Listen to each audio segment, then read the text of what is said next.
Amis téléspectateurs yu Kadioractu TV, amis téléspectateurs yu La Dépêche TV, dalee na jàmm c'est deuxième numéro c'est l'émission campagne électorale deuxième numéro ñu ànd ci ak Bintu maa ngi sax Bintu asalaamaaleykum. maaleykum salaam Mouhamed ñu ngi lay dalal di la nuyu la jox sa wàccuwaay mbokk internet Kadioractu ak La Dépêche TV ñu ngi leen di nuyu di leen dalal fii seen émission campagne électorale bi nga xam ne fas yéene nañu koo def durant toute la campagne. mu mel ni soxna Bintu li ñu war a jukki bëri na lool dañuy tàmbalee rek mooy coalition Waa Thiès bi nga xamante ne ki ko jiite mooy le maire sortant Talla Sylla moom nag la mu amal mooy doxal Thiès muy concept boo xam moom la teg jëm ci ay campagne de proximité dem saytu li nga xamante ne mooy jafe-jafe askan bi. waaw Mouhamed parce que le maire sortant bi di Talla Sylla nee na moom d'accord ci ñi nga xam ne dañuy wër di def ay meeting moom mag waa coalition dañuy def di naan dox mbokk te tamit mu ngi wax ni juróom-ñaari at yi mu def fii ci mairie ville bi tax na instant yi bilan bi mooy waxal boppam te tamit mu ngi àpp yeneen candidat yi leen siège maire bi fas ko yéene bàyyee kenn da koo fas yéene téye boppam su ko defee mu xam ne ñu ànd dem seetaan kii di le maire sortant Talla Sylla dellu si waat si suñu plateau.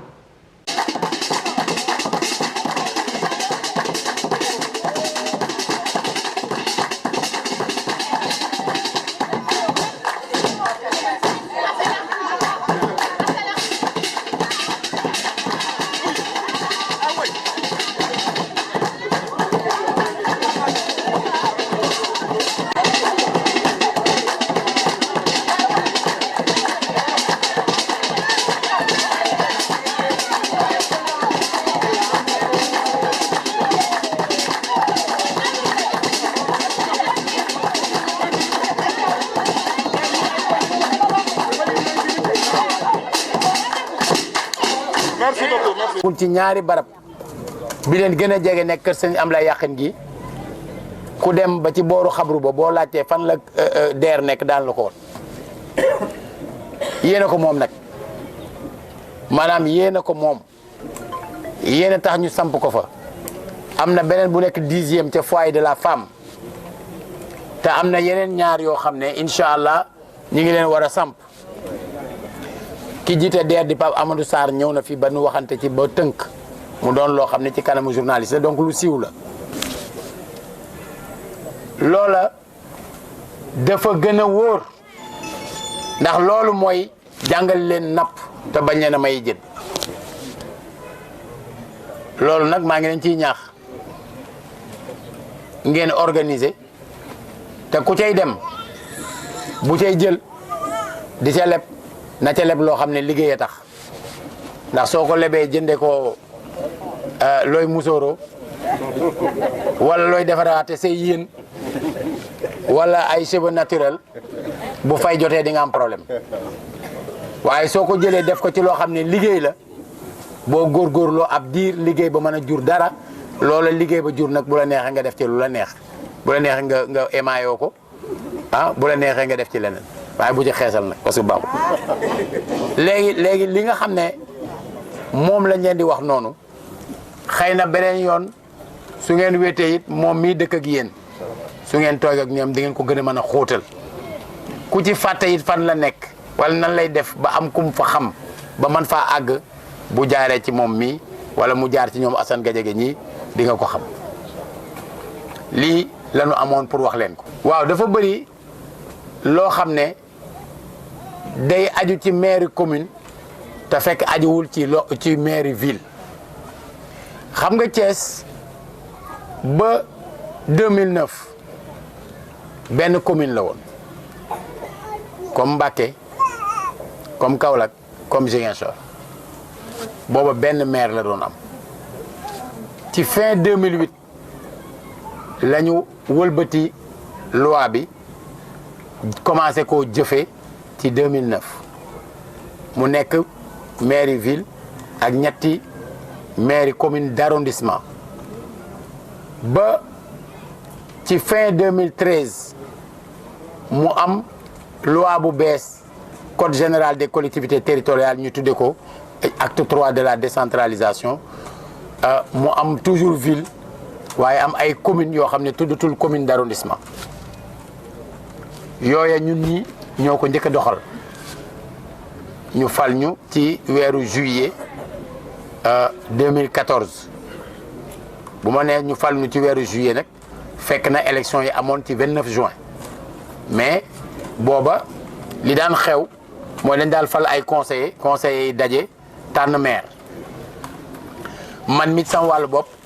bi conseillers yi daje di ma fal 24 juillet 2014 la woon ma am 66 voix ki ko doon xëccoog man am 6 ñu war ko doxal buñ koy doxal nag dafay fekk ñu jàngat loi bi ne lii sañ-sañu mairie ville la lii sañ-sañu mairie commune la bëri na mbedd yu ñu dugg ñu ne ñu suñu lampe bi de ba mu fayee yàgg na ba ampoule ba yàqoo yàgg na ak lu ni mel ba mu lëndëm ma ne leen loolu nag ñu ngi koy tuddee entretien du réseau d'éclairage public du compétence su ville compétence su commune la compétence su ville bu ngeen seetloo gox yu bëri yóbbu nañ fa lampe yu bees mooy ay lampadaires solaires loolu extension du réseau la tey jii bëri na marché yu ne ci dëkk bi yoo xam ne juuti dafay génne di dem ci loxol maire yi pour maire yi am liggéey bu mu ca def juuti yooyu di jóge ci ci marché yi amul ci benn juuti buy dugg ci keesu mairie ville amul mu leer yépp ci gafaka commune yi la jëm boo fayee sa facture courant am na lu ca ne loo xam ne Senelec daf koy dajalewaat jox ko maire commune yi joxuñu ko ville am na at moo xam ne loola rek 217 millions la woon kon mu war a jëm ci defaraatal leen seen i lamp defaraatal leen yenn yu jëm ci seen i mbedd waaye ñu bëri du ñu leeral loolu dañ naan comme Talla Sylla la ñu xam comme maire nañu bàyyi rek nit ñi ku ci am looy mer nga mere ko moom waaw du ñu tax a beew tey du ñu tax a naagu ndax wolof nee na ku naagu daagu te ku daagu ñu raw la bëri na fooy rom ñun la tëddal nelaw waaye suñ doon tëdd nelaw duñ dox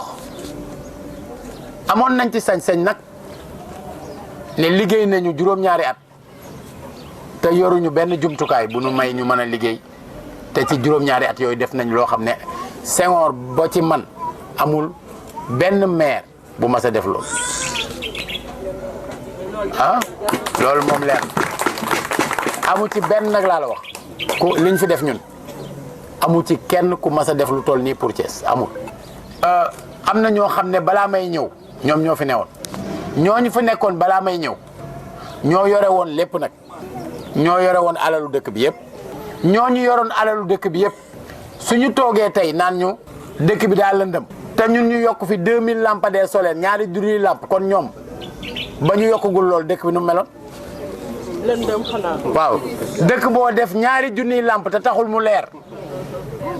maanaam ba nga ko defagul nu dëkk bi mel te ñoom ñoo ko yore woon. lëndëm kër yi kon xaw ma ku war a laaj waaye ñoom waruñu cee bokk te ñooñu di laaj dañoo ànd ak ñoo xam ne mën naa laa génneel sama jigéen vraiment sama jigéen la di soxna Seyna bu Njegéen mën nañ laa génneel léegi vidéo boo xam ne nee na Jatara moo sàcc suuf si moo ko jaay moo njublang moo def nii ñu mu ngi ànd ak moom tey mën nañ laa génneel vidéo boo xam ne sama xarit di sama frère Maodo Malick Mbaye nee na Jatara moo sàcc suuf si moo ko jaay moo njublang dëkk bi waaw mën na laa génneel fuñ ne Ibrahima Ba dëkk fee ci booru Normandie nee na Jatara moo njublang suuf si jàq ko jabaram ak ñeneen ñi mbokkam ak yu mel noonu waaye ñoom ci seen bopp Jatara nawloowu leen parce que nee na ñi ma daan xas démb ñoo ànd ak man tey. mu nekkoon kii di Talla Sylla mu ngi doon teewlu noonu dañuy wax ci leneen bi yoon bi ab meeting muy meetingu alliance pour la république ak ki nga xamante ne mooy le docteur Pape Amadou Ndiaye moom nag kon organisé meeting boo xamante ne meeting de soutien la ñu ko doon jàppale ci loolu mooy artisan yi nga xamante ne moom la jiite ànd ci ak ki nga xamante ne mooy madame Binta Bass.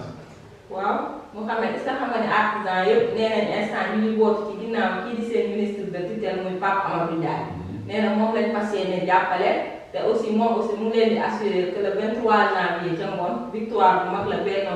Bokk Yaakaar fas yéene am fii si Thiès bu ko defee ñu dem seetaan kii di madame Binta Bass ak Pape Amadou Ndiaye dellu si waat. Donc nous allons donner la parole aux artisans. Nekk un militant de première heure bu réew mi bu ne xam ko ak le président Idrissa Seck di nuyu mon ami mon frère Johnson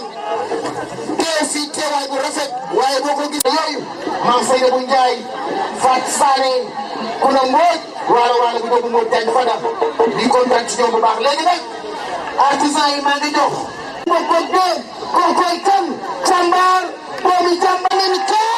kenn la teetu ko Amadou Lamine Kane le représentant des artisans Lamine Kane. Amadou Ndiaye di nuyu le DG de l'ANAMO monsieur Maodo Malick di nuyu sama frère nag sama xarit sama wétal Alioune Sow di nuyu la délégation de Yankhoba Diattara mais di nuyu également monsieur Ousmane Ndiaye du présidence de la République di nuyu mboolem ñi nga xam ne teew nañu fi tey di nuyu sama mbokku jigéen ñi nga xam ne ay artisan lañu di nuyu bépp artisan bu fi teew artisan yi sagu Sénégal lañu artisan yi boo leen génnee ci Sénégal dara dootu fi dox yéen a yore réew mi yéen a ko téye kon ku ngeen jàppale day dem loolu lu leer naññ la maa ngi nuyu également la jeunesse di wax ne jeunesse bi ñi nekk ci artisanat bi maa ngi leen di nuyu ñi nekkul ci artisanat bi tam te ni mu nekk seen bëgg-bëgg maa ngi leen di nuyu di ñaan yàlla lépp lu ngeen ci bëgg yàlla na barkeel di wax ni y a pas de sot métier donc artisan yi fi ngeen téye foofu la fi ngeen téye dëgër na bari na tey jii lu fi nit di tiitaroo ci njabootam wala ci biir këram wala ci biir bureau wala feneen ak feneen ci loxo artisan yi la aw kon nga artisan yi gàcce ngaa la ama ma di leen wax ni ginnaaw bi ma nuyoo ñëpp nag damay ñëw tuuti wax ci élection yi ñu jëm élection yu am solo la élection yoo xamante ni defe naa ni kenn ku ci nekk xam na ni muy voté sànq sama frère Maodo Mali wax na ko du ñu jël 3 bulletins yi di ko dugal ci biir benn enveloppe mais da ngay jaabante ñetti yoon doog a voté bu loolu wéyee itam sama mbokku jigéen ñi ak jeunesse bi ñun ñoo yore vote bi jigéen ñi ku ñu àndal nga gañe te Pape Amadou Ndiaye jigéen ñi dañoo ànd ak yow parce que ànd ak yow mooy ànd ak le président de la république son excellence Macky Sall ànd ak yow mooy ànd ak le président Idrissa Seck ànd ak yow mooy àndu bennoo te yaakaar naa ne tey jii ku gis ba pré campagne bi dooree ba ndëgg ni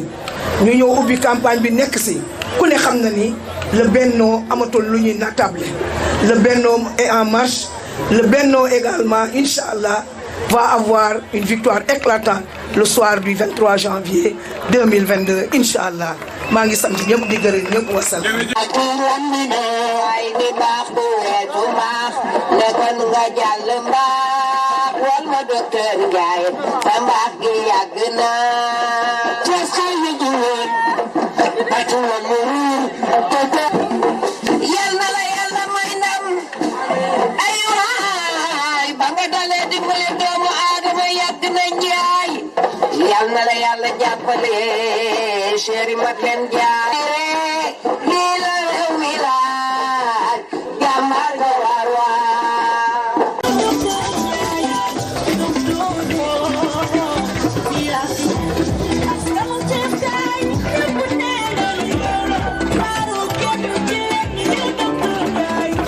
asalaamaaleykum wa rahmatullah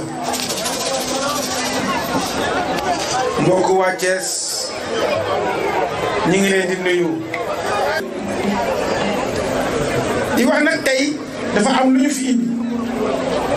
artisan yi tey moo woote muy nag ne mooy guléet artisan yi taxaw ne dañoo bëgg a jàppale tey mouvance bi pour que ñu jëm ci ay élections yoo xamante ne ndam lañ ci am loolu nag lu ko indi mooy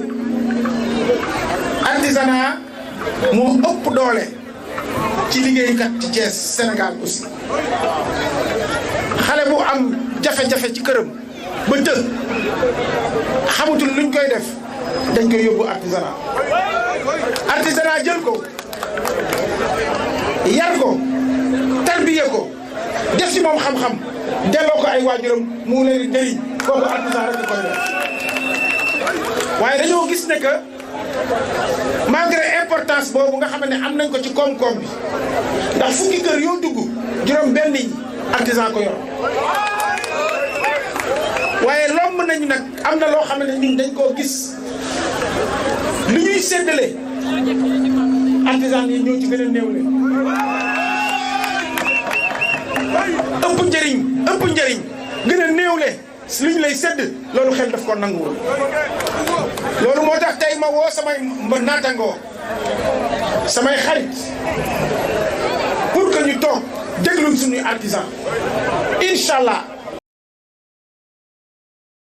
ngeen doon teewlu noonu kon ci La Dépêche TV ak Kajooractu TV ki nga xamante ne mooy madame Binta Bass ak le docteur Pape Amadou Ndiaye ba léegi soxna Binta lu ñuy def rek mooy wax ci zone nord parce que defe naa ni foofu tamit am na jotaay yu mag ak ay coalition yu mag yu fa nekk kii di maire sortant bi nga xamante ne moo fa nekkoon mooy Lamine Diallo doon na itam ab meeting ànd ci ak ay responsable yoo xamante ne ñoo nekk ca parti bi mu ñu mujjee nemmeeku kii di Yankhoba Diattara mais tamit kii di Cheikh Ndoye. dëgg la Mouhamed wante leen de dinaa wax man waa Benno Bokk Yaakaar ne ñëw ñu pour kam parce que kii di maire sortant Lamine Diallo nee na fas yéene naa yokk éclairage public dooleel aussi poste de santé ak école primaire te comme ni ñu ko waxee Benno Bokk Yaakaar dañoo ñëw nee nañ fii fas yéene gagné électoral Thiès waa bépp loolu la Lamine Diallo ñu leen teelu ko dellusi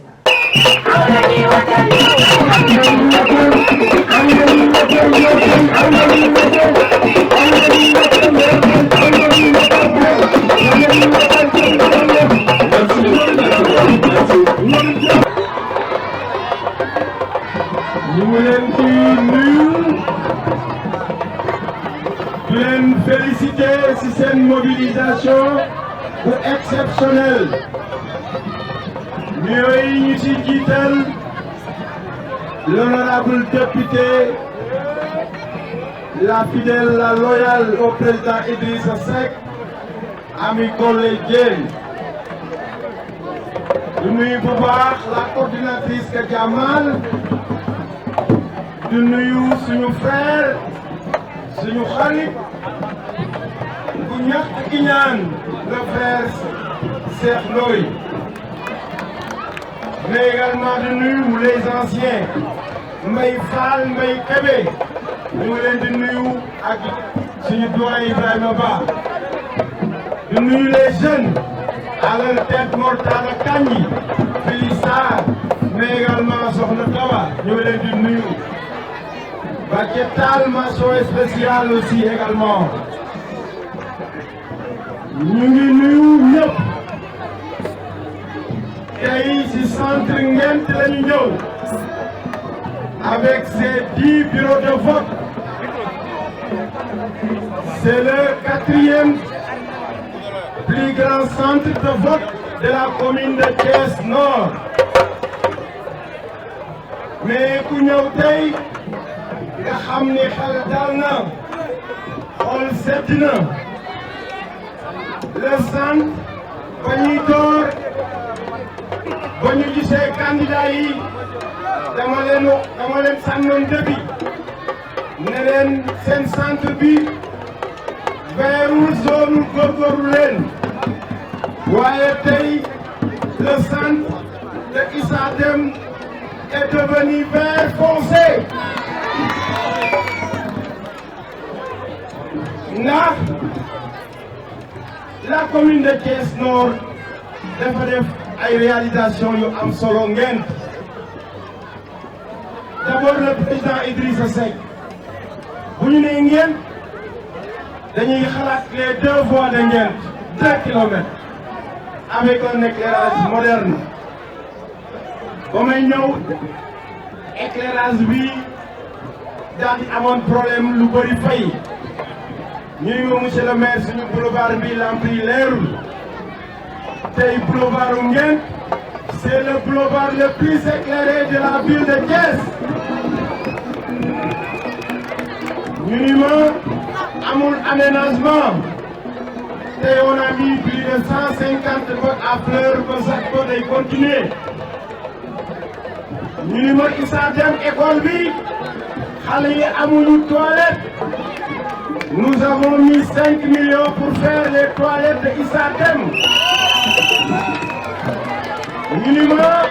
poste santé bi fu mu nekk saa bu nawet ñëwee si ndox lay nekk ñu mobiliser la commune ñu génnee 80 millions pour ñu doxal poste de santé bi fu may wax ak yéen le marché est attribué définitivement am na entrepreneur bi nga xam ni ordre de service lay xaar pour mu démarrer les travaux et ce sera sur le site bi nga xam ni mooy la réserve foncière de Nguent daaw si taw bi la conseillère également de me saisir ne ma dañoo soxla rambale ma ni ko 40 camions 20 mètres cubes disponible na fu la neex si Nguent te mu am problème tata yóbbu ko nous avons fait ça pour vous dire que dañoo nekk maire mais également jege population bi te bañ koy def dañoo nekkoon un maire de l'opposition tey yàlla def na nous sommes dans la coalition Benno Bokk Yaakaar nga xam ni c'est le président Macky Sall ak le président Idrissa kon doole yokku na moo tax may wax ni population wu Nguent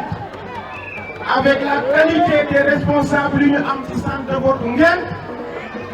fii moom dañuy dóoraat dañuy dóoraat dañuy cawaat parce que fii moom je crois que au soir du 23 janvier dama ni résultat yi dama am fu toll nii ñaari bureau de vote et fii laa koy waxee gis ngeen 109 bureau de vote commune Thiès Nord ñaari bureau de vote laa nekk du lijjanti mais les 107 bureaux de vote la coalition Benno Bokk Yaakaar gagne na ko. damay tàmbalee amoon na ay centre de vote yu ma waxoon ni yii ay rouge la et tous ces centres de vote transformé na ko en centre de vote vert et ñaari bureau de vote kese dong rek ñoo nekk zone moo koy lijjanti te bu paree mu nekk 109 bureau de vote yu nga xam ni coalition Benno Bokk Yaakaar da koy gagné. moo tax may wax ni les 13 autres candidats am na ñu nga xam ne ay candidats yu nga xam ni balaa ñuy def caravane dañuy woowi seen mag pour mu gunge leen xam nga ni kooku xamul Thiès Nord wala ñemewul moo tax ma ni les 13 candidats yi dama bëgg le soir du 23 janvier bu ñu nee le bureau de vote numéro 1 400 votants Benno coalition Benno Bokk Yaakaar na jël les 350 votants ñu ni waa ànd defar Thiès 3 waa Thiès bu Talla Sylla 0 waa RB 15 waa Buntu bi 1 ñu waa defar sa gox 0 donc noonu ngeen koy toppee ndaxte dama ni élection da nga koy préparer et c'est l'occasion de féliciter tous les candidats de Benno Bokk Yaakaar dans la commune de Thiès Nord yi nga xam ne dañoo renoncer à leur ambition pour ndigal ak topp ndigal et loolu tey je crois que nous sommes la seule commune bi nga xam ni tous les candidats qui s'étaient déclarés ñoom ñëpp tey joxonte nañu loxo pour la victoire éclatante de la coalition Benno Bokk Yaakaar. Balaa ñuy ñëw on était à Diakhao avec notre frère Habib Niang ñoom ñoo ànd ak moom ba rond-point Ngent mu ni maa ngi si biir coalition bi lépp lu ma ko jaral dinaa ko def. Lamine Aïssa Fall de Gabriel Ndione moom mu renoncé sa candidature à Ngent Cheikh Ndoye renoncé sa candidature à Taxaw ma lay renoncé à sa candidature ak d'autres ténors de Benno Bokk Yaakaar comme ku mel ni Seynabou Ndiéguène la tête de liste proportionnelle Pape Malick Sow de Madina Fall mais de El Hadj Diabel ñoom ñëpp tey teg nañu seen ambition ne le président Macky Sall wax président Idrissa wax ko si la ñuy topp dañuy ànd du liggéey suba ak ngoon. mbokki xarit yi ñu fàttali leen ni yéen a ngi si seen émission campagne électorale di leen ko indil di seen ñaari kon site d'information Kadioractu TV La Dépêche TV kon li ñuy def rek mooy sans transition wax ci li nga xamante ne ba tey mooy mouvance bi ak la coalition Benno bi yoon ca est lay doon Bintou Mangassa ak ki nga xamante ne mooy candidat investi foofu lay muy Sayer Mangane moom ab doxu nemmeeku la amoon ci structure yi nga xamante ne ñoo nekk ca Thiès est rawatina li nga xamante ne mooy poste de santé bi jóge fa daal di waaxu dugg ci li nga xam mooy école primaire bi ngir saytu seen i jafe-jafe. waaw IPA day mel ni candidat yi dañoo indi lu bees muy ndox mbokk. ndox mbokk moom dañ koo fas yéene def donc le maire bii di Sayer Mangane doxoon na ndox mbokk aussi te tamit wax na waa coalition bi stratégie boobu lañu teg pour fas yéene gagner élection yi dañoo fas yéene dugg ci gox-goxaat yi waxtaan ak askan wi saafonteeg ñoom. te aussi mu ngi wax ni le 23 janvier ca ngoon incha allah foofu waa coalition Benno Bokk Yaakaar ñoo fas yéene gagné mairie Thiès Est mais Mouhamed monsieur le maire Sayer Mangane wax na lu am solo de. mooy nee na yeneen candidats yi dañu amal élection yi ci jàmm ak salaam amal campagne électorale bi ci jàmm ak salaam bu ko defee ñu dem seetaan yi kii di monsieur le maire Sayer Mangane ci fay dellu si waat suñu plateau.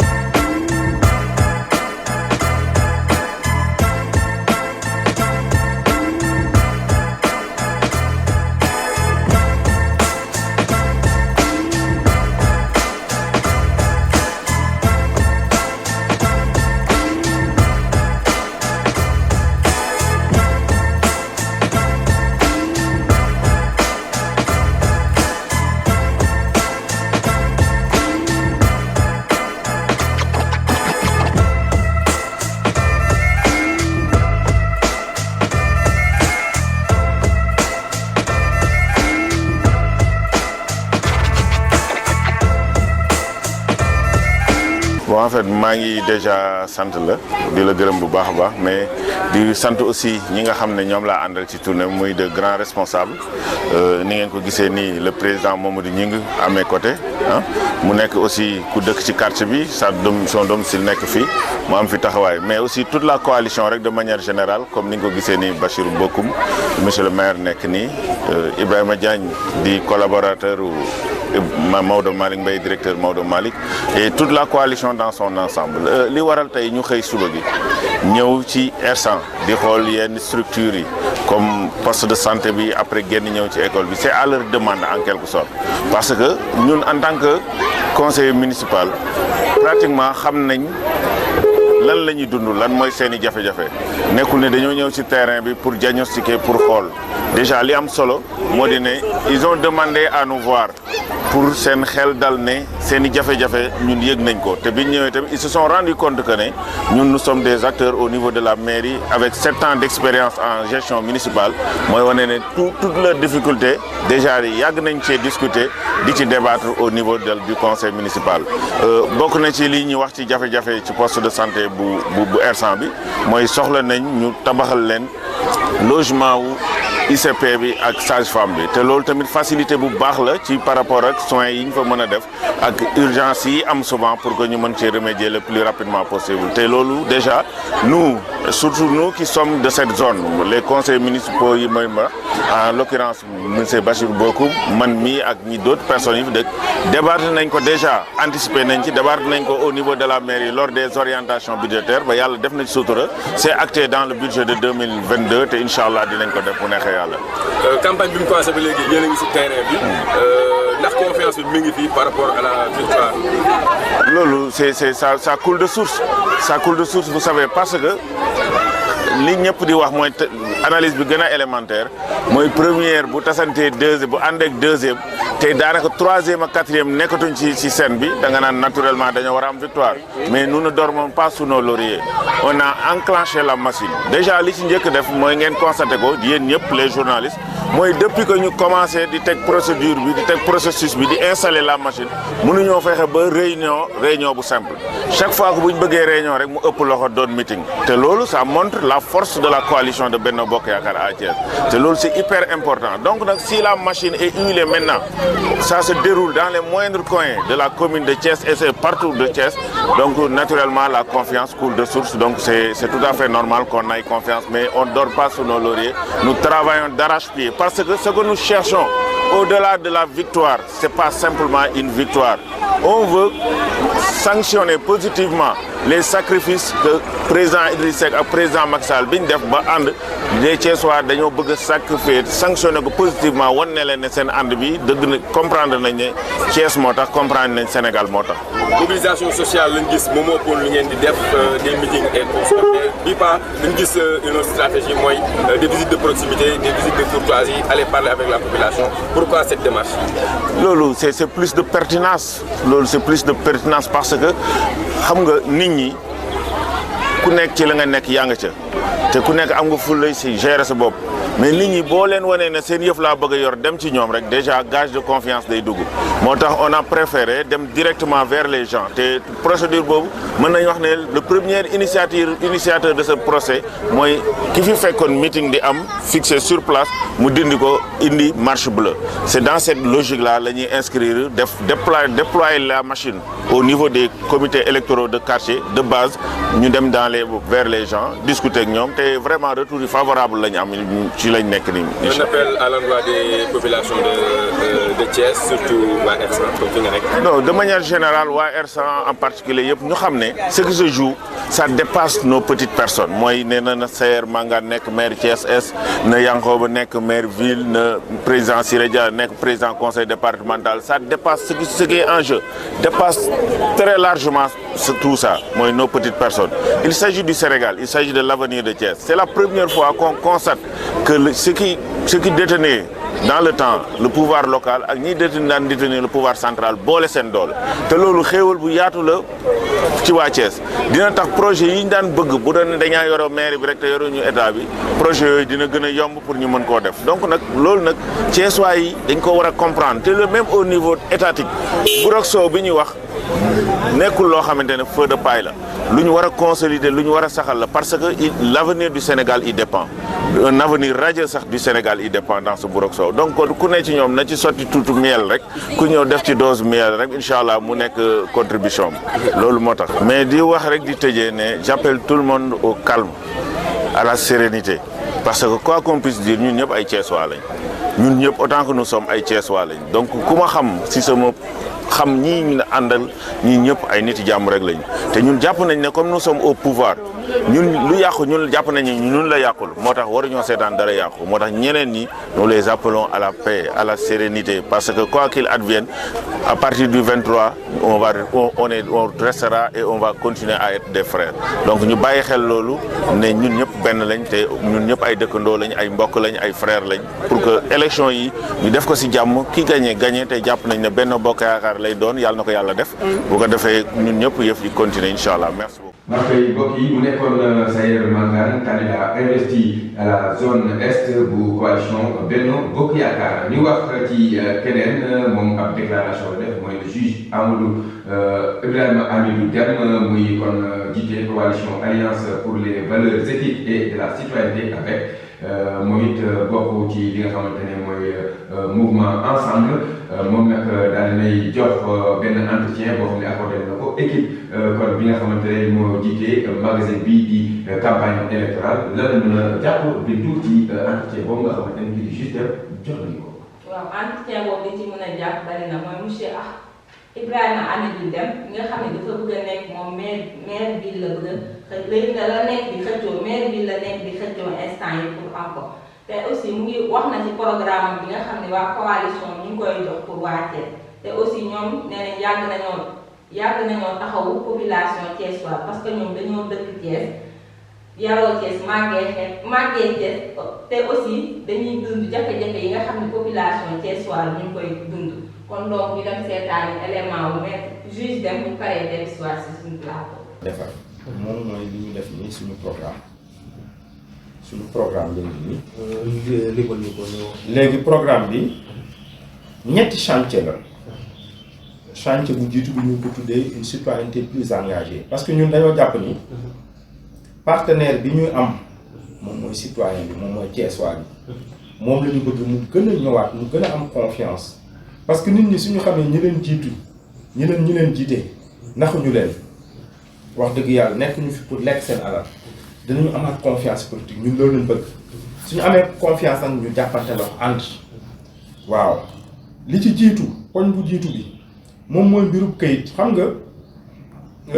dana néew ñun fu ñuy dem population yi di ñu teg kii boobu bëgg-bëgg boobu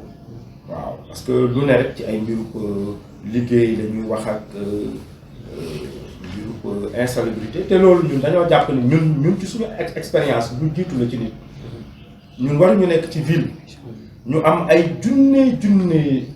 nit ay xale ak ay mag yu amul ay këyitu juddu ñu ne lii parce que lu jiitu ak yelleef nit mooy mu am identité loolu moom ci diiru ñaar at ba ñetti at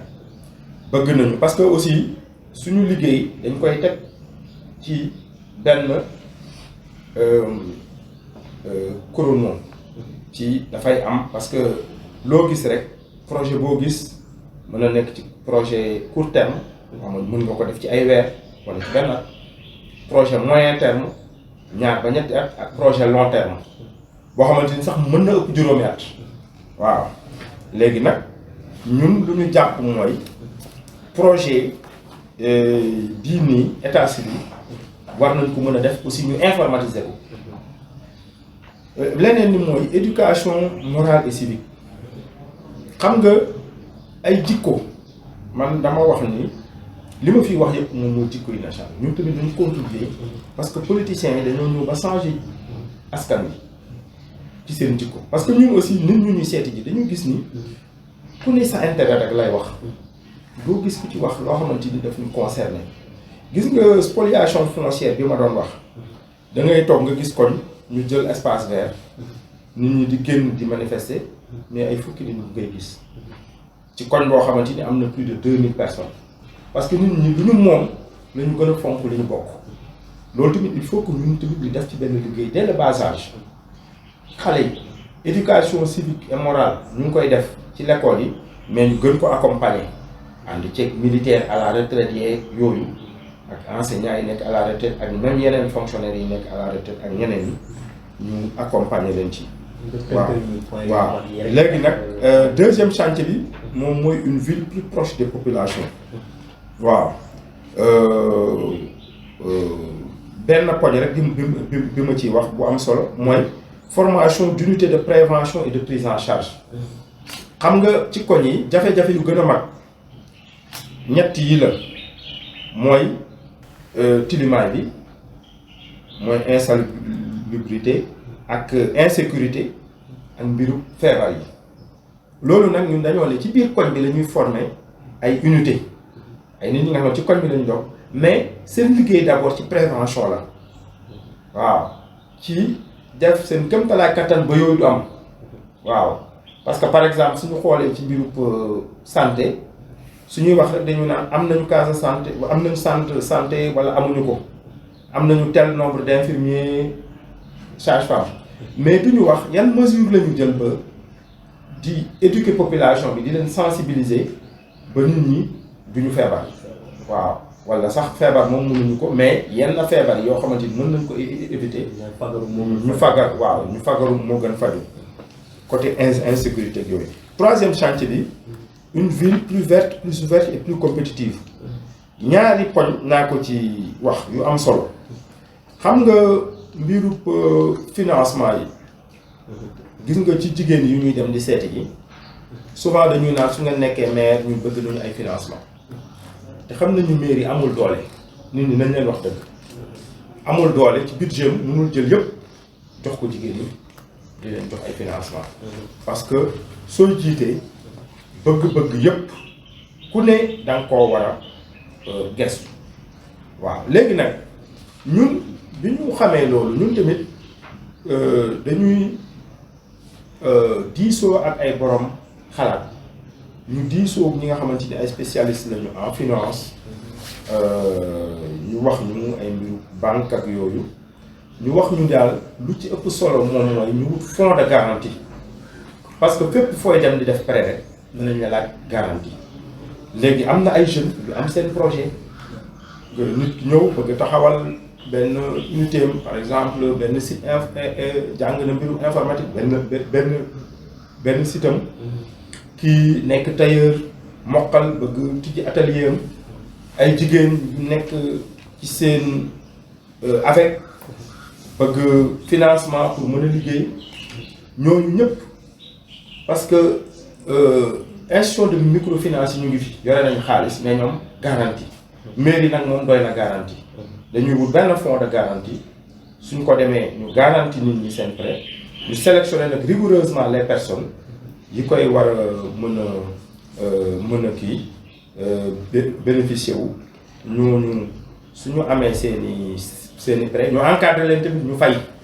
parce que mbir yi joxuñu leen ko du doon waaw dañ leen di encadré rek suñu leen poussé ba ñu dem ñoom tamit suñu remboursé ak bi ci tegu ñeneen ak ñeneen li ci am loolu la ñu jàpp mën na sukkali parce que mairie du créer emploi dafay créer ay conditions propices à la création de l'emploi. À l'instant le juge Ibrahima Hamidou Dème moom ngeen doon déglu noonu ñu koy jaajëfal li ñuy def rek soxna Bintou mooy bi magazine bi kon léegi na ci tapal ko ñu ngi lay jaajëfal ci co-présentation bi. waaw Mouhamed ñun aussi ñu ngi lay jaajëfal di aussi remercier internet Kajooractu TV ak la TPS TV affaire bi nag nii la chaque instant nañ leen toppal candidat yi coalition yëpp seen dugg-dugg ak fi ñuy jaar yëpp fas leen ko indi fii seen émission campagne électorale moo xam ne ñu ngi lay jaajëfal loo gën a ba suba incha allah. ñu ngi koy jaajëfal mooy tamit soxna Bintou Mamassa ci li nga xamante ne mooy co-présentation bi comme ni ko waxee chaque jour dina leen indil les candidats ci li nga xam moom la ñu amal seen i programme comme ni leen ko waxee li ñu bëgg mooy seen biir kër seen biir salle ngeen mën a xam lan mooy candidat yi programme yoo xam ne ko ak nan leen mën a def pour mën a am tànneef bi nga xamante ne tànneef bu am solo lay doon fii lay doon ci seen magazine campagne électorale ñu ngi leen di jaajëfal ci topp bi ngeen di topp di leen jox dig daje ëllëg incha allah ci beneen numéro.